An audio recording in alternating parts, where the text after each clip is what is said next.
ہمارے بزرگوں نے اس عزائے حسین کو 3 حصوں میں بانٹا ہے۔ ایک حصے کو مرثی کی نظر کیا، ایک حصہ ممبر پہ ذاکر کو دیا، اور ایک حصہ مجلس کے بعد موہی کی صورت میں دیا، اور تینوں چیزوں کی الگ الگ ذمہ داری تھی۔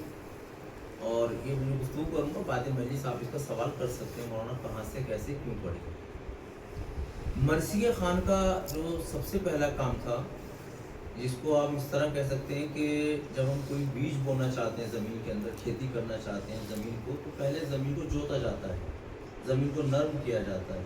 تو مرثیہ خان کو نسبت دی گئی ہے اس ہل کے معنی، اس ٹریکٹر کے معنی، زمین جوتنے کے معنی، اس زمین کو اس طرح جوت دے کہ خطیب ممبر پر آنے کے بعد جو بیج ڈالے اور وہ اس بیج سے جب پودا بن کے نکلے تو یہ کام ماتھم کی صورت میں ادا ہو کہ وہ مقصد پورا واضح ہو جائے۔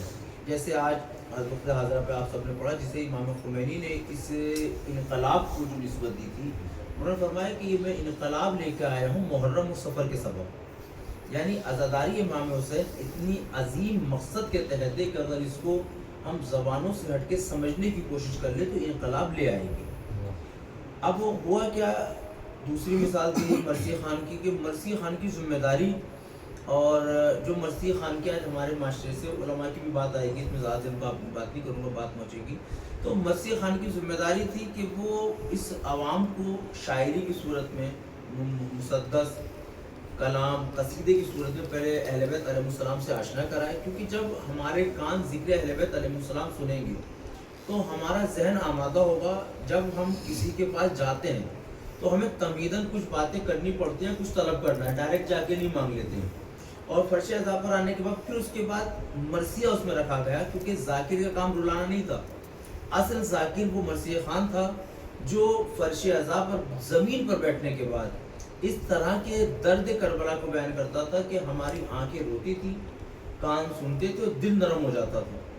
پھر ذمہ داری ممبر پر آنے والے خطیب کی تھی کہ جو یہ مجمع آدھے گھنٹے سے 45 منٹ سے بیٹھنے کے بعد تلاوت قرآن سے اہل بیت علیہ السلام کے فضائل میں خوش ہو چکا تھا، آنکھیں اس کی رو کے گناہوں سے پاک ہو چکی تھی، اب ممبر پر ذاکر آنے کے بعد تاریخ اسلام کو حق و حقانیت کے ساتھ اس طریقے سے سنائے کہ یہ جو مجمع بالکل تیار بیٹھا ہے، اس میں جوش و جذبہ اٹھ کے آ جائے کہ اب مجلس کے بعد اگر یہ اپنے سامنے کوئی ظلم ہوتا دیکھے تو اس مظلوم کے ساتھ کھڑا ہوتا نظر آ جائے، اگر یہ کسی ضرورت مند کو دیکھے تو ضرورت مند کی مدد کرتا نظر آ جائے، اگر یہ دیکھتا نظر آ رہا ہو کہ اب میری ضرورت یہاں پر ہے تو یہ کہہ کے نہ چلا جائے کہ میرا کون سا بگڑ رہا ہے، کیونکہ امیر المومنین علیہ السلام نے جو حدیث میں ارشاد فرمایا، معاشرے میں برائی برے لوگوں کی وجہ سے نہیں پھیلتی، اچھے لوگوں کی خاموشی معاشرے میں برائی کو جنم دے دیتی ہے۔ ایک سلوات پڑھیے مل کے محمد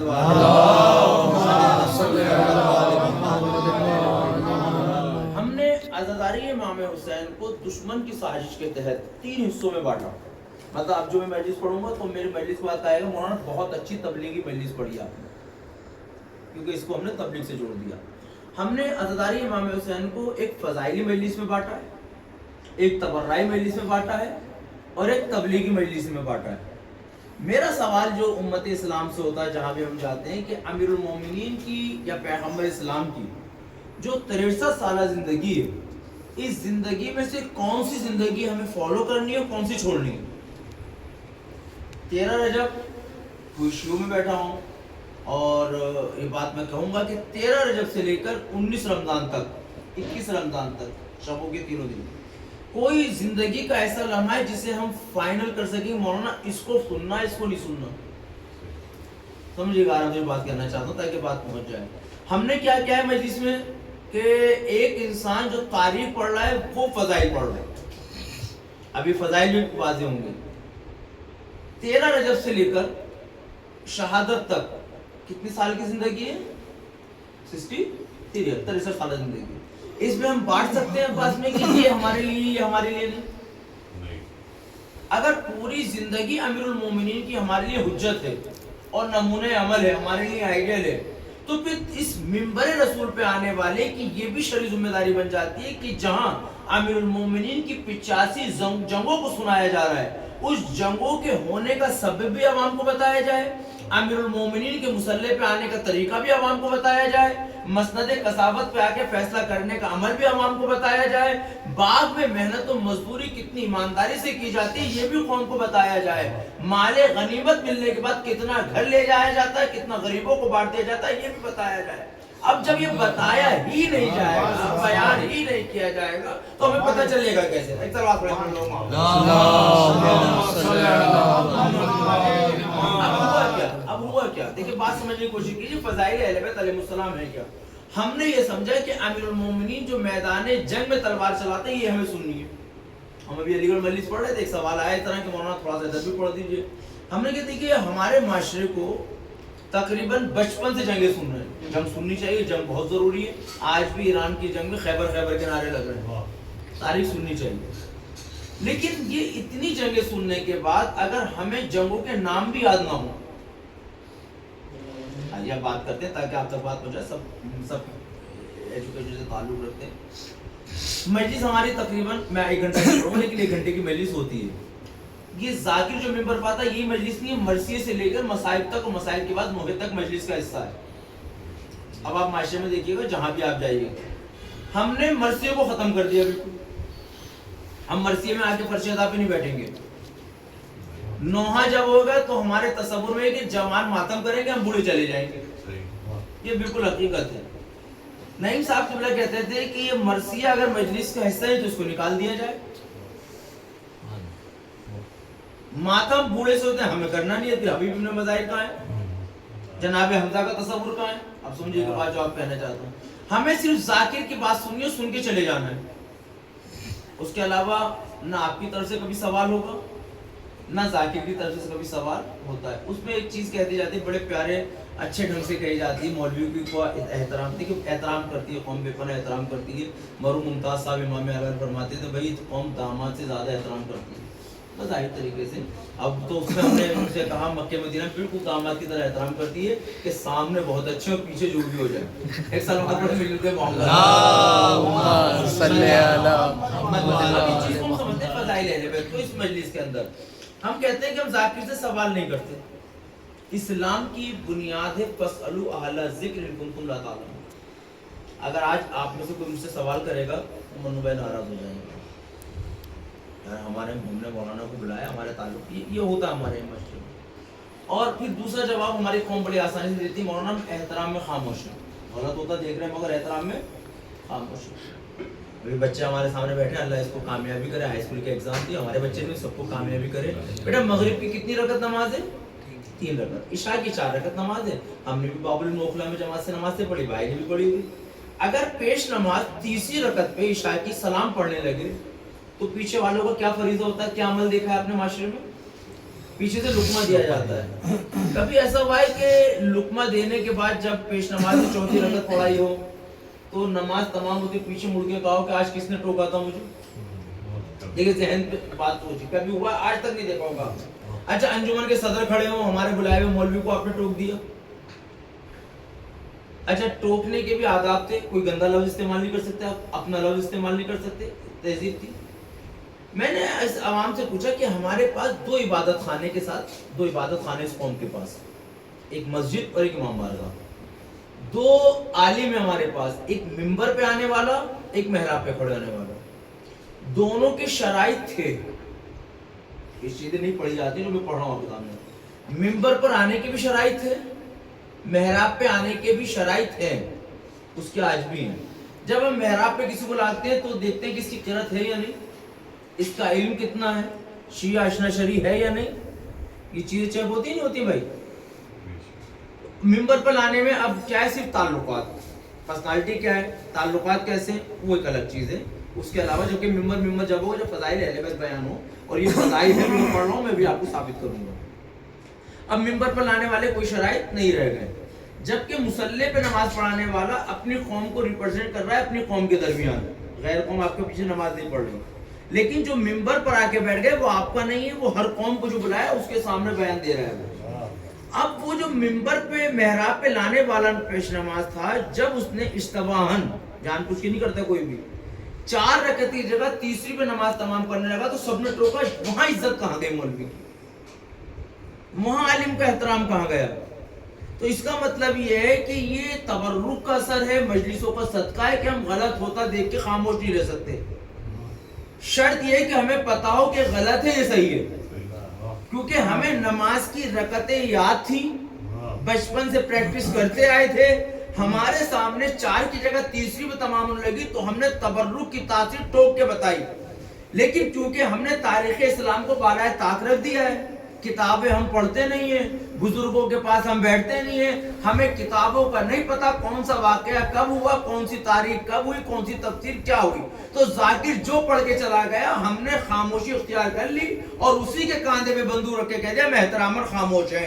کربلا والے احتراماً خاموش رہنا نہیں سکھاتے، تاریخ گواہ ہے. اگر ممبر سے غلط بیانی سے کام ہوا تو بچوں نے ٹوک کے بتایا کیا ہوا. یہ ہے کربلا، یہ ہے تاریخ. ایک سوال پڑھے ملو کے محمد ہمارے یہاں ذاکر سے سوال جواب نہیں ہے، وہ جو بھی پڑھ جائے کوئی بات نہیں، آپس میں ڈسکس کرتے ہیں. اچھا پھر ڈسکس کرتے ہیں ہم اس سے جو دوسرا خطیب آیا ہے، مولانا عمران پڑھ کے جائیں گے، ان سے بات نہیں ہوگی. کیونکہ اب مولوی کو برا لگتا ہے، جب کو برا نہیں لگنا چاہیے، مولوی کو برا لگتا ہے اگر سوال. اچھا تم کتنے پڑھے لکھے ہو بھائی، تم کہاں سے پڑھے لکھے ہوتے کہ میٹر چھوڑو آپ کتنے پڑھے لکھے ہو. آپ جس پوسٹ پر جس ممبر پر آئے تو آپ قوم کو پیش کرنے کے لیے آئے.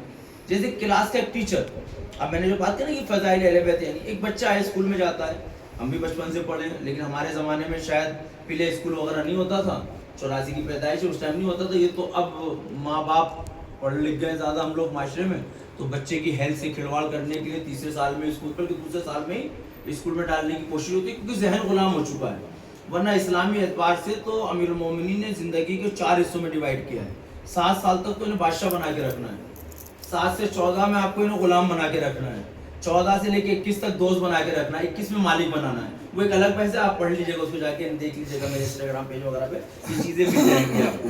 اب ہوا کیا، ہمیں جس طالب علم کو جس کو اسکول میں اپنے بچوں کو بھیجا، بچے نے نرسری سے ایک چیز پڑھی، ایف اور ایپل. عباس بھائی ہمارا بچہ ہائی اسکول میں ہے، ہائی اسکول تک ایپ اور ایپل پڑھایا جائے تو کوئی غلط ہے؟ ایپ اور ایپل ہے، لیکن اگر یہی پہلی والی کتاب اس کو زندگی 10ویں تک پڑھائی جائے تو آپ کیا کہیں گے؟ اس میں سوچنے کی، تھوڑا سا وچار کرنے کی ضرورت ہے. ٹیچر غلط نہیں کر رہا ہے، لیکن غلط اس معنی میں کر رہا ہے کہ آپ نے جب اس کو بچپن میں پڑھا دیا، اب اس کو ایپ اور ایپل نہ پڑھاؤ بھائی. اب اس کو بتاؤ کہ یہ بنا کیسے، اس کی تخلیق کیسے ہوئی، اس میں کون کون سی کوالٹیز پائی جاتی ہیں، کتنے دن رکھا رہے گا، کب خراب ہو جائے گا، کیسے بنے گا. یہی تاریخ اسلام کے ساتھ تھا. ہمارا جتنے خطیب آئے، جتنی مجلس آئی، جتنی باتیں ہوئی، ہم نے چند جملے لے لیے، 40 جملوں سے زیادہ نہیں ہے، 40 نقطے پوری شیعت کے پاس ہیں، جن نقطوں پہ پوری مجلس ختم ہو جاتی ہے. اور سلیبس ہمارے پاس نہیں. ایک اسکول میں آپ دیکھیے، کیا اسکول میں میتھ کا سبجیکٹ نہیں ہے، سائنس نہیں ہے، فزکس نہیں ہے، لینگویجز نہیں ہے، الگ الگ ہے نہیں. لیکن ہماری مجلسوں کو کوئی سلیبس نہیں. میں بڑی کھلے دلی سے بات کر رہا ہوں کیونکہ سب بانی اعضا فرش ادا کرنے والے لوگ بیٹھے ہیں. ہمارے یہاں سلیبس نہیں. سلیبس نہ ہونے کا نقصان کیا ہوا؟ جبکہ سلیبس میں کیا چیز ہو سکتی تھی؟ قرآن ایک موضوع ہے، دعا ایک موضوع ہے، اخلاقیات ایک موضوع ہے، خانوادی زندگی فیملی پلاننگ ایک موضوع ہے، پڑوسی کے حقوق ایک موضوع ہے، میراث ایک موضوع ہے، شجاعت ایک موضوع ہے، علم ایک موضوع ہے. یہ وہ چیزیں جو اہل بیت نے اپنی زندگی میں ڈالی. جب ہم نے ذاکر سے منبر پہ چیزیں سنی نہیں تو ہمیں کیا پتا ہوگا کہ اخلاق کسے کہتے ہیں. جب ہم نے یتیموں کے حقوق سنے ہی نہیں تو ہمیں تاریخ معاشرے میں کیسے پتا ہوگا کہ یتیم کے ساتھ کیسے جیا جاتا ہے. جب ہمیں حکومت کرنے کی آداب بھی نہ سنے ہو تو معاشرے میں کیسے حکومت کرتے نظر آئیں گے. جب شہادت کا جذبہ ہم نے سنا ہی نہ ہو تو شہادت کہاں پہ دیتے نظر آئیں گے. اب اس میں کہیں گے مولانا اس میں کمی مولوی کی ہے. صحیح ہے، 100% کمی اس میں مولوی کی ہے. لیکن شہید مرتضی مطہری کہتے ہیں کہ جس فرش ادا کا بانی بے عزا ہو، بے دین ہو، اس فرش ادا سے کوئی فائدہ نہیں. اب دیکھیں میں بات آپ تک پہنچا رہا ہوں. بھائی میں نے فرش ادا بچھایا، میرے گھر مجلس ہے، میں نے اتنے سارے لوگوں کو بلایا، کھانے کے لیے بلایا خالی؟ بھائی میں نے بلایا دین کا پیغام پہنچانے کے لیے. اگر ممبر پہ آنے والے ہی کو آپ ایسا لے کے آ رہے ہو تو پوری قوم و کمیونٹی کے لیے نہ بول پائے. اب اس کو ہم کہہ دیں کہ مولانا اسی آپ کو جنگیں پڑھنی ہیں. صحیح، جنگیں پڑھنی ہیں، ہم بھی جنگ پڑھتے ہیں، جنگ سے کس نے انکار کیا. لیکن ہم نے اہل بیت کی شجاعت کہاں کہاں بانٹی. امیر المومنین کے علم کا کیا کہیں گے آپ؟ امیر المومنین کی اثار کے لیے کیا کہیں گے آپ؟ آج جب یہ چیزیں پڑھی نہیں گئیں تو بالکل اس طرح میں آپ کو واقعہ سناؤں گا. صلوات پڑھیں محمد والے محمد.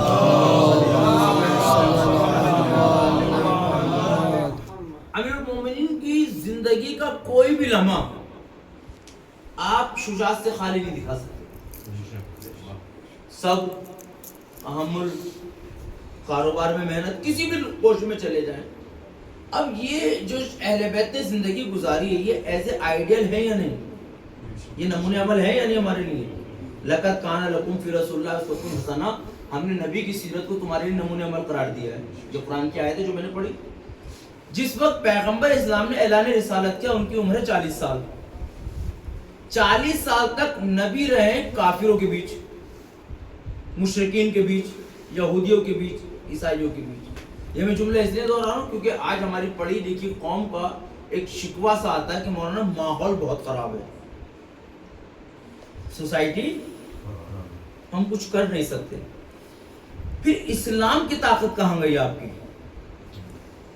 نبی نے 40 برس گروہ کے بیچ میں رہ کر ان کا سر قبول نہیں کرا، اپنا سر دیا. دیکھیں پریکٹیکل بات آ رہی ہے. نبی معاذ اللہ کیا نبی کی ذات پر ماحول کا اثر ہوا؟ لیکن نبی کی ذات کا اثر ماحول پہ گیا. جب نبی کی ذات کا اثر ماحول پہ گیا تو یہودی جو پہلے سے جانتے تھے کہ ایک پیغمبر آئے گا جو ہمارے دین کو ختم کرے گا. دین اللہ کو ختم نہیں کرے گا، اللہ کے دین کو. اللہ کا دین نہیں، اللہ کی کتاب تو انہوں نے بدل دی. عیسائی جانتے تھے کہ ہمیں خطرہ ہے ان سے. انہوں نے سازش یہ رکھی کہ جیسے پیغمبر نے اعلان اسلام کیا، اسلام کے مسلمانوں کو کمزور کرنے کے لیے کچھ لوگوں کو اسلام کا لباس اڑا کے معاشرے میں لا دیا اور انہوں نے کلمہ پڑھ لیا. اور ظاہری طور پر کلمہ پڑھنے کے بعد منور صاحب انہوں نے کہا اب دین کو ہم برباد کریں گے. بھائی ایک آدمی سامنے سے آپ کو اٹیک کرتا ہے آپ کو معلوم ہے، لیکن گھر کا یہ آدمی ہو تو آپ کیا کر لیں گے؟ فتح مکہ ہوئی، پیغمبر اسلام تاریخ اسلام میں فتح مکہ کے بعد کیا اعلان کیا؟ جب ابو سفیان نے دیکھا کہ سب اب دین جیت رہا ہے، اسلام جیتا ہے، نبی نے کیا اعلان کیا؟ آج 3 لوگوں کو امان ہے، امن میں سکون سے رہیں گے. کون کون؟ جو مسجد میں خانہ کعبہ میں آ جائے، یا حذیفہ کے گھر آ جائیں، یا ابو سفیان کے گھر چلے جائیں. تاریخ اسلام ہے. یہ نبی کی کتنی بڑی سیاست والا جملہ تھا. نبی نے پہلے ہی دن واضح کر دیا کہ اللہ والا کون ہے اور ابو سفیان والا کون ہے. بھئی جب آپ دین اختیار کر چکے ہو تو چلو نا خانہ کعبہ کی طرف. اب آپ نبی کی طرف چلو، لیکن نبی اور خانہ کعبہ کی طرف نہیں آ رہی. یہ وہاں جا کے بتا رہے ہیں کہ ہمارا مزاج یہ ہے.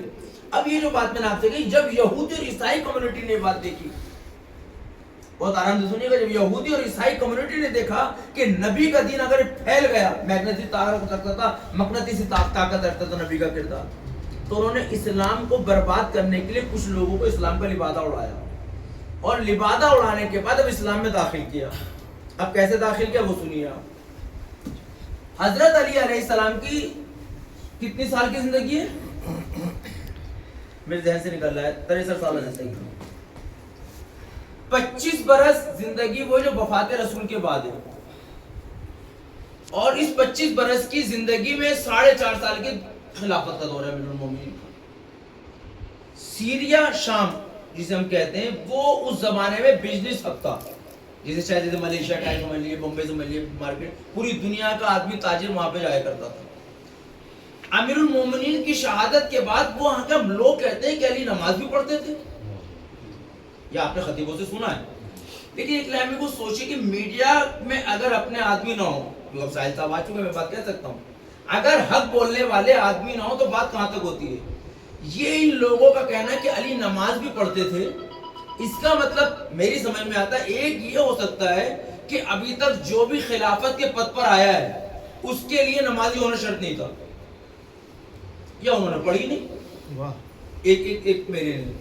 دوسرا یہ کہ یہ پروپیگنڈا تھا. پروپیگنڈا میں بہت بڑی سازش ہے کہ کس طریقے سے، زیادہ نہیں پڑھوں، بے گھبرائیے مت، کہ ایک ایسی سازش ہوئی تھی. کہاں ہوئی تھی سازش؟ 3 حصوں میں کی گئی تھی. جیسے پیغمبر اسلام کے خلاف سازش ہوئی تھی جادوگر کہہ کر، دیوانہ کہہ کر، شاعر کہہ کر. ایسے امیر المومنین کے خلاف سازش یہ کی گئی تھی کہ صبح امیر شام اپنے گھڑ سواروں کو بھیجا کرتا تھا، وہ بچے جو کھیلنے ہوا کرتے تھے ان سے ان کو انعامات دیتے تھے حکومت کی طرف سے یا ہماری طرف سے. تھوڑی دیر بعد ایک آدمی آتا تھا وہ لوٹ لیتا تھا. اور لوٹتے کہتے تھے آپس میں آتے ہیں چلو مولا علی کو دیں گے. تو بچے کہتے تھے کس کو؟ کہا رسول کا جو بھائی علی ہے اس نے لٹوایا ہے مال. آپ بتائیں دشمنی ہوگی نہیں ہوگی؟ اس کو آپ آج کے دور میں سمجھ سکتے ہیں کہ جتنے بم پھاڑنے والے پیدا ہوتے ہیں, چاہے مسجد میں ٹوپی لگاتے ہوں نہ لگاتے ہوں, چہرے پر ٹوپی لگا کے بٹھایا جاتا ہے.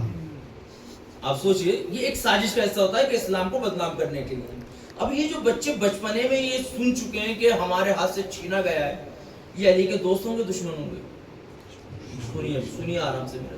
سازش کسے کہتے ہیں, اسلام کیسے نہیں پہنچا. مسجدوں سے 70,000 جو کہتے ہیں نا ممبروں سے حضرت علی کو گالیاں بکی جا رہی ہیں.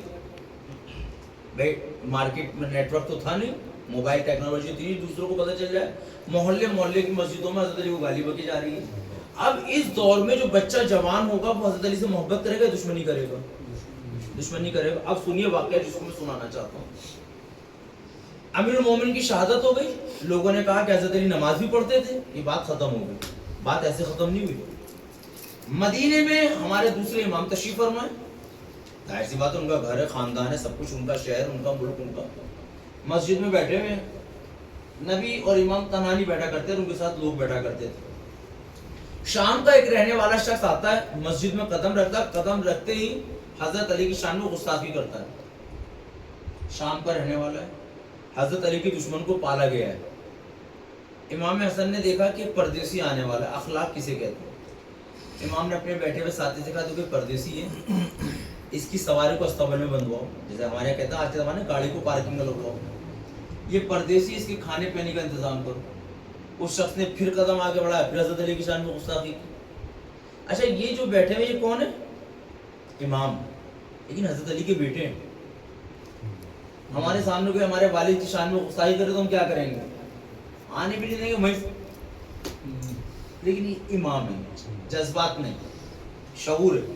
امام بیٹھے, وہ شخص قریب آیا, بیٹھا, اور اس نے کہا شکریہ آپ کا, آپ نے ہماری سواری بندوائی, کھانے پینے کا انتظام کیا, آپ کا اس میں گرامی. الفاظ میرے مفہوم ہوئی. تو امام نے اشارہ دیا نا کہ حضرت علی کا فرمایا تکلموا تعرفوا, تم بولو تاکہ پہچانے جاؤ, ہر وقت نہ بولو. عقل مند آدمی پہلے سوچتا ہے بعد میں بولتا ہے. امام بیٹھے ہیں, اس نے جب امام کو اخلاق دیکھا, میری سواری بندوا دی گئی, میرے رکنے کا انتظام کرا دیا, کھانے پینے کا انتظام کرا دیا, یہ شام سے آ رہا ہے, حضرت علی کی شان میں نے گستاخی کی ہے. اب اس نے پوچھا حضور آپ کا اسم گرامی, آپ کا نام ماء اسمک. اب امام حسن کو موقع ہے تعارف کرانے کا. اب تاریخ کہتی ہے کہ امام حسن نے اپنا تعارف کرایا, میرا نام حسن ابن علی ابن عمران. اوپر تک یہ ہے, بالکل آپ اسے محسوس کر لیجئے جیسے کسی کو پتا نہ ہو آپ شیعہ ہو اور وہ کہیں شیعوں کی برائی کر رہا ہو. اسے اس طرح محسوس کر لیجئے جیسے پتہ چل جائے کہ آپ میر صاحب ہو. تو اور آپ کو کوئی کہہ رہا تھا میں, یہ بالکل حقیقت ہے, بالکل پریکٹیکل بات ہے, یہ ہوتا ہے. یہ اسی طرح چوپا, اور چوپنے کے بعد نے ایک جملہ کہا, آپ اسی امیر المومنین علی کے بیٹے جس کی شان میں نے بھی گستاخی کی ہے. اب یہ ہے میرے عزیزو میری 20 منٹ کی تقریر کا نچوڑ. مولانا نے کہا میں اسی کا بیٹا ہوں. کہا آپ کو برا نہیں لگا؟ امام حسن نے مسکرائے کہا کہ مجھے برا اس وقت لگتا کہ جب میں جانتا کہ تو جانتا ہے کہ علی ہے کون.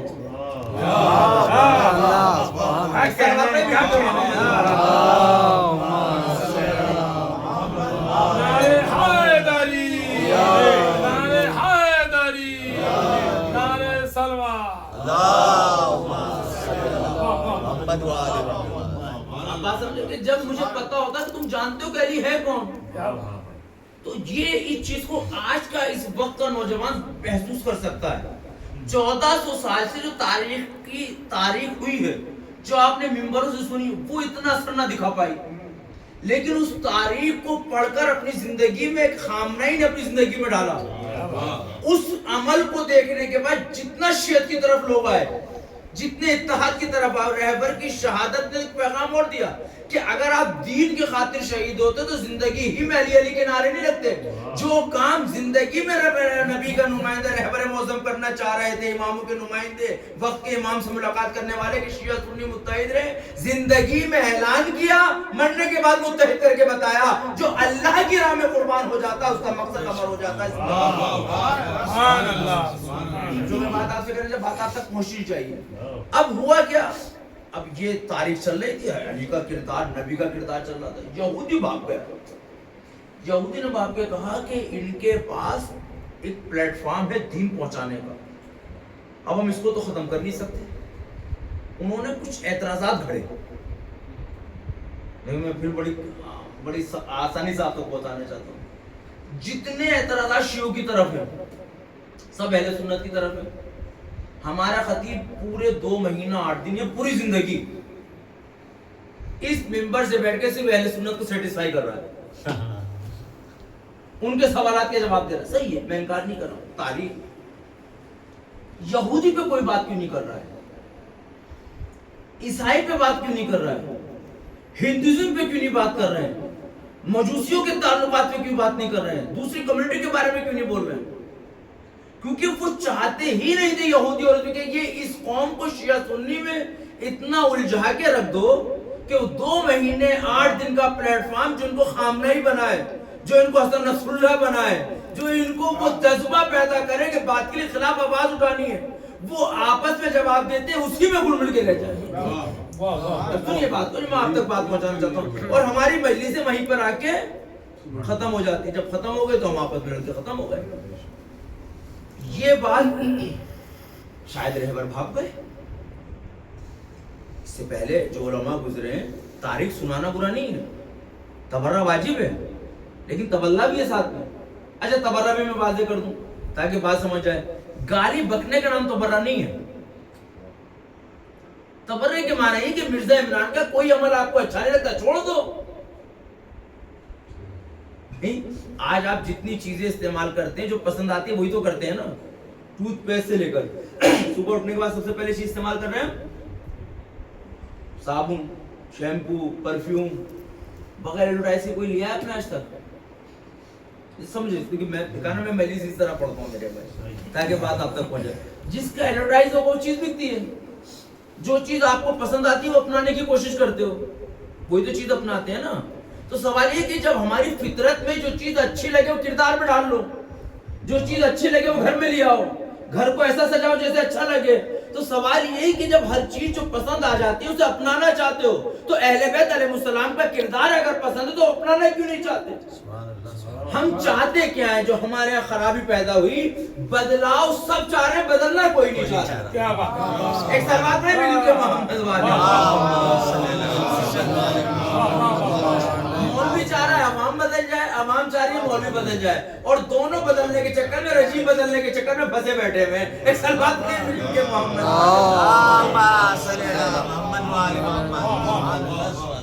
ہم اہل سنت کے پیچھے پڑ گئے. میں نے بتایا بیچارہ مظلوم قوم ہے. میں بھی کہہ رہا تھا بھائی سے ان لوگوں سے شروع میں، وہ مظلوم قوم ہے.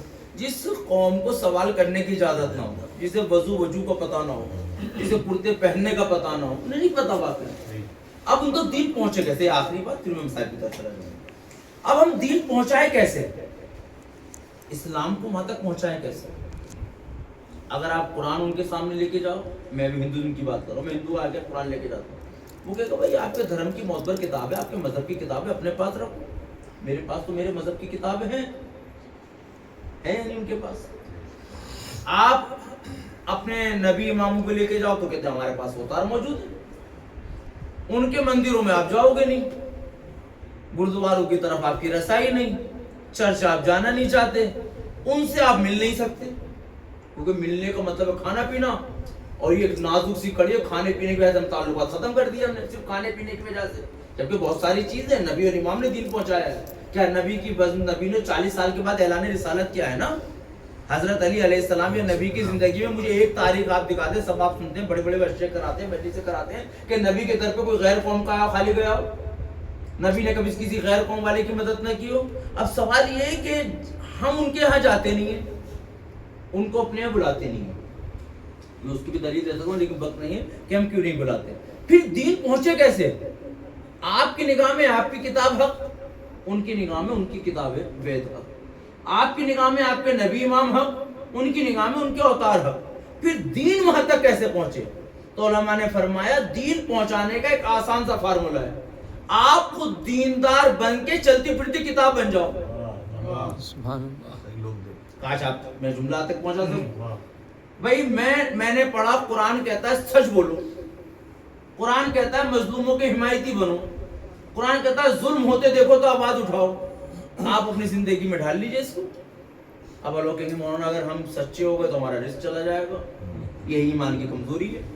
لوگ کہیں گے مولانا ہم اگر یہ اس کو فالو کریں گے تو لوگ ہماری عزت نہیں کریں گے. شاید اسی لیے, شاید میں نہیں کر رہا کنفرم, شاید اسی لیے اللہ نے عزت اپنے ہاتھ میں رکھی ہو. شاید اسی لیے رزق کا تعلق اللہ نے اپنے ہاتھ میں رکھا. واللہ خیر الرازقین. شاید آپ کو موت کا خطرہ ہو تو شہادت اسی لیے آپ کو دی گئی ہو. اور اب میں آپ کو مثال دے سکتا ہوں کہ اگر آپ یہ سوچتے ہو کہ عزت لوگوں کے ہاتھ میں, ایپسٹین فائل یہ کس کے پاس ہے, انٹرنیٹ کس کے پاس ہے دنیا کا, دنیا کے ہیکرز کس کے پاس ہیں, بلیک ہول سرور کس کے پاس ہے. آپ ذرا سمجھنے کی کوشش کیجیے. میں بات آپ تک کہنا چاہتا ہوں, رہبر کو شہید کرنے کے لیے 30 میزائل تو اس سے انتظام کیے گئے. ان کے ذہن میں یہ آئیڈیا کیوں نہیں آیا, ہوتا کوشش بھی کی ہو کہ رہبر کا نام اس بدنام زمانہ فائل میں ڈال دیں. بھائی جب عزت گئی تو جان ختم ہو گئی نا. یہ سوچے کہ عزت کس کے ہاتھ میں ہے, یعنی جس کے پاس نظام قدرت تھا وہ چاہتا کر سکتا تھا, لیکن اللہ نے کیونکہ وعدہ کرا عزت میرے ہاتھ میں, تم ہمارے آدمی کو مار تو سکتے ہو, بے عزت نہیں کر سکتے. میں دوسرا جملہ کہہ سکتا ہوں, لوگ کہتے ہیں مولانا رزق ان کے پاس ہے, ہمارا کاروبار ان سے ہے. 40 سال سے جھیل رہا ہے بیچارہ. آپ میڈیا پہ بہت ساری خبریں ہیں کہ ان کا نیٹ ختم ہو گیا, ان کے پاس سب کچھ ہے. جب پہلا رہبر کے ساتھ جلال صاحب اور ہم ملے تو پہلی تقریر انہوں نے جملہ, ایک بڑا پیارا جملہ کہا تھا جسے میں اپنی مجلسوں میں کوٹ کرتا ہوں. انہوں نے فرمایا تھا, ہم شیطان بزرگ امریکہ کا شکریہ ادا کرتے ہیں جب پابندیاں لگا کے ہمیں چلنا سکھا دی. ہم مایوس ہو کے بیٹھ جاتے ہیں, ہم مایوس ہو کے بیٹھے ہیں. بدنام زمانہ فائل میں نام نہ پائے, کتنی شہادتیں ہو گئی. اچھا کیسے لگ رہے ہیں جو میزائل چل رہے ہیں, اچھا لگتا ہے, دل خوش ہوتا ہے. اچھا بالکل حقیقت میں میں آخری بات میں تو ختم کروں. اس ٹائم معاشرے میں کیسا لگ رہا ہے آپ کو, اچھا تو لگ رہا ہے نا. اب ذرا سوچئے, دوسرے کی تعریف پہ جی رہے ہیں ہم لوگ, ہمارے کردار پہ کوئی دم نہیں ہے. جب ایک غلام, میں غلامی کا مر جائے, ایک ادنا سا غلام جو خود رہبر اپنے آپ کو کہتے تھے, رہبر معصوم نہیں تھے, رہبر امام نہیں تھے, رہبر کے پاس وہ غیبی طاقت نہیں تھی. اللہ عادل ہے, اگر اللہ رہبر کو غیبی طاقت عطا کر رہا اور آپ کو عطا نہیں کر رہا, ہمیں عطا نہیں کر رہا, تو اللہ کی عدالت میں فرق آئے گا. شرط یہ ہے کہ رہبر نے اپنے آپ کو ان کے حوالے کر دیا تھا. جس دن ہم اپنے کو ان کے حوالے کر دیں گے اللہ ہمارا مددگار ہو جائے گا. ایک صلوات پڑھ دیے مل کے محمد والے. کس طرح حوالے کر دیتے, میں ختم کر رہا ہوں, مسائل کی طرف لے آتے ہیں. یہ ہمارا چھوٹا, سب سے زیادہ چھوٹا بچہ, ہمارا بچہ بیٹھا ہوا ہے. اللہ نہ کرے, خدا نہ کرے, آپ نے منظر دیکھا ہوگا اپنی نگاہ میں, بچوں نے بچوں کو مارا جاتا تھا, لڑتے تھے, ہم بھی لڑتے تھے. آج تو آپ کسی کو مار کے دکھا دو, آج تو گھروں میں لڑائی ہو جائے گی, ہمارے بچوں کو مار دیا. اور پہلے کا زمانہ تھا, لڑتے تھے کہ مضبوط ہوگا, بچوں کو پٹنے دو. یہاں تو اپنا پیارا بچہ آیا تھا, بھتیجا ہے ہی نہیں, کوئی بھانجا کوئی ہے ہی نہیں. رشتے تو پامال ہو گئے, کبھی اور عرض کریں گے, سن لیجیے کبھی اور. ہم جیسے کوئی برداشت کریں, رشتے پامال ہے ہمارے معاشرے میں.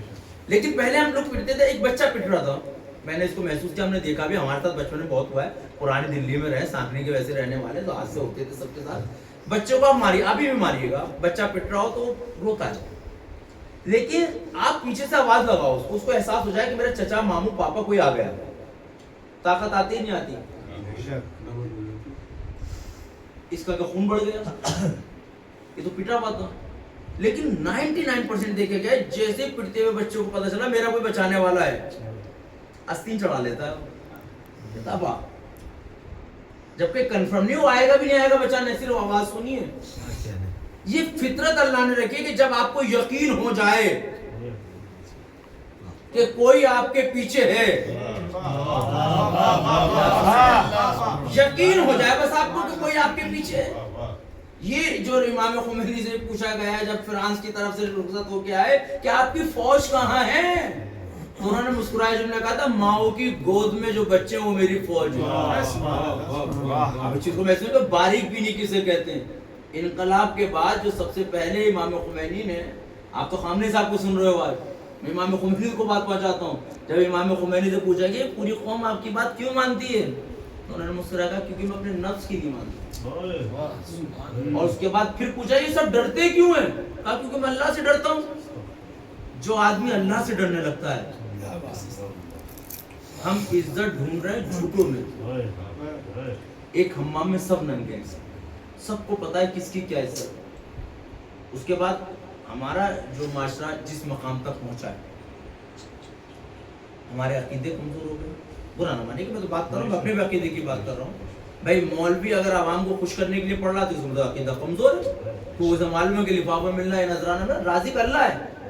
اگر اہل بیت کی محبت آپ کے دل میں ہے تو جنگل میں مرو، ابوذر کی طرح کفن ملے گا. میں نے ایک اشارہ دیا تاریخ کا تاکہ آپ تک پہنچ جائے. اور دشمنی علی علیہ السلام اگر دل میں ہے، مدینے میں مر جانا، کفن نہیں ملے گا. کفن نہیں ملے. یہ تعلق ہمارا. اب ہو کیا رہا ہے ہمارے ساتھ؟ ایک بچہ، ایسا میں نے نہیں دیکھا اپنی قوم میں کوئی، لیکن میں پڑھتا ہوں پھر بھی، ایک بچہ اپنے والدین کو ترقی کے بعد جب اچھے پوسٹ پہ آ جائے، اچھے پیکیج پہ آ جائے، وقت سے پہلے سیلری دیتا ہوں، اکاؤنٹ میں ٹرانسفر کرتا ہوں.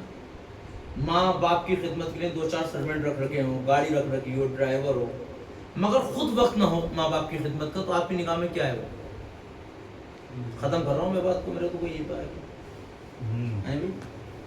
موبائل ریچارج کرا رہا وقت سے پہلے، سال میں ایک بار حج، ایک بار عمرہ، 2 بار کربلا. کربلا ذاتی عظمت رکھتی ہے. 2-4 نوکر ہوں، مالش کرنے والے، پارک گھمانے والے، سب ہوں، لیکن بچے پہ خود ٹائم نہ ہو ماں باپ سے بات کرنے کا، تو آپ کی نگاہ میں کیا ہے؟ یہ آپ تو جواب دیں گے تو میں آگے ختم کر دوں. عجیب سا لگے گا نا. اچھا یہ بتائیں، اللہ نہ کرے آپ کی اولاد آپ کے ساتھ کرے، میں لفظ بدل رہا ہوں، اگر آپ کی اولاد آپ کے ساتھ کرے تو آپ کیا کریں گے ایسی اولاد کا؟ مطلب کیا سوچیں گے؟ اللہ سے کیا کہیں گے آپ؟ افسوس ہوگا. میرے والد تو مجھ سے کہتے تھے جب میں لمبے سفر سے آتا تھا تو کہتے یار ایک بار تو فون کر لیا کرو. تو ان کا ٹائم تھا 11 بجے فون کرنا ہے، میں مجلس پڑھنے گیا ہوں، وہ دیکھتے میں پتا ہے بیٹا تمہیں پوچھتے تھے، باپ باپ ہوتا ہے. تو ایک بچہ سب کچھ کرے اور ماں باپ کو ٹائم نہ دے، اچھا ہے وہ برا ہے؟ برا ہے. میں لفظ بدل دوں، پوری قوم مل کے خوب نذر کراتی ہو، نیاز کراتی ہو، عزا خانہ سجاتی ہو، وقت کے امام سے باتیں نہ کرتی ہو. وقت کے امام کے لیے وقت نہ ہو، اور جب کہ وقت امام کہہ رہا ہے میں تو تمہارے درمیان بیٹھا ہوں. یہ جو مراجع کرام کا تعلق ہے نا، یہ کوئی ماں کے پیٹ سے معصوم پیدا نہیں ہوئے. آیت اللہ بہجت جیسی شخصیت، یہ رہبر جیسی شخصیت، یہ عجیب لوگ ہیں بھائی. یہ جو شہید ہوئے نا، یہ ان کی جنازے دیکھو، ہمارے یہاں تو مائیں گھر میں بٹھا دیں. میں یہ بتاؤں، یہ رزق کا فرق ہوتا ہے. اس ماں کے دل سے پوچھو جس کے 8 بیٹے مرے اور پرچم اسلامی ایران لے رہا، کہہ رہی ہے بیٹا دیر کر دی شہید ہونے میں.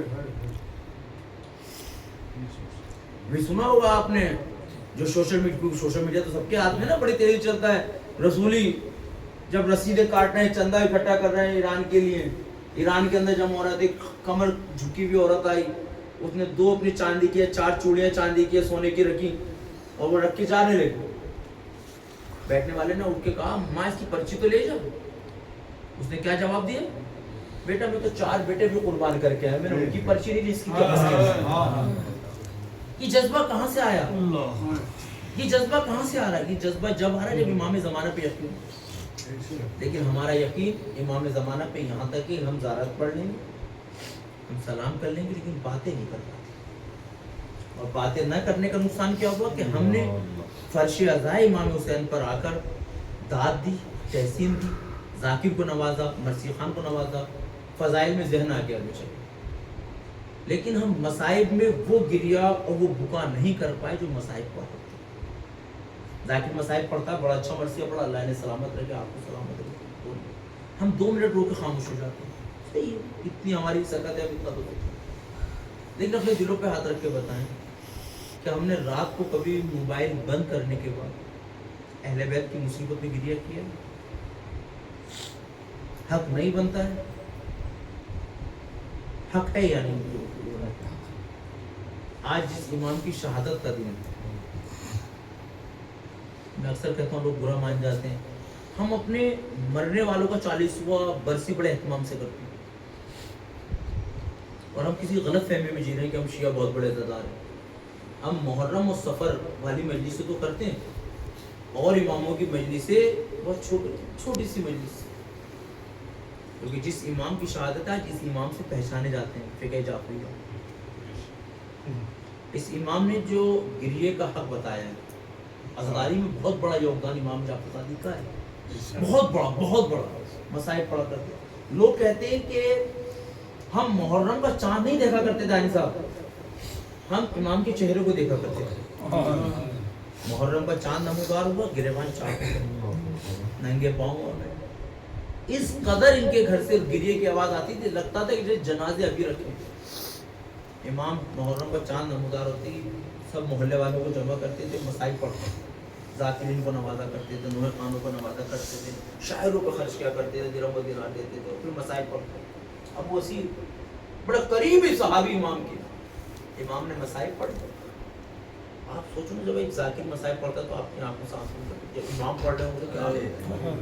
اب وسیع نے اپنا رومال نکالا, امام نے کہا تم رو ہی نہیں.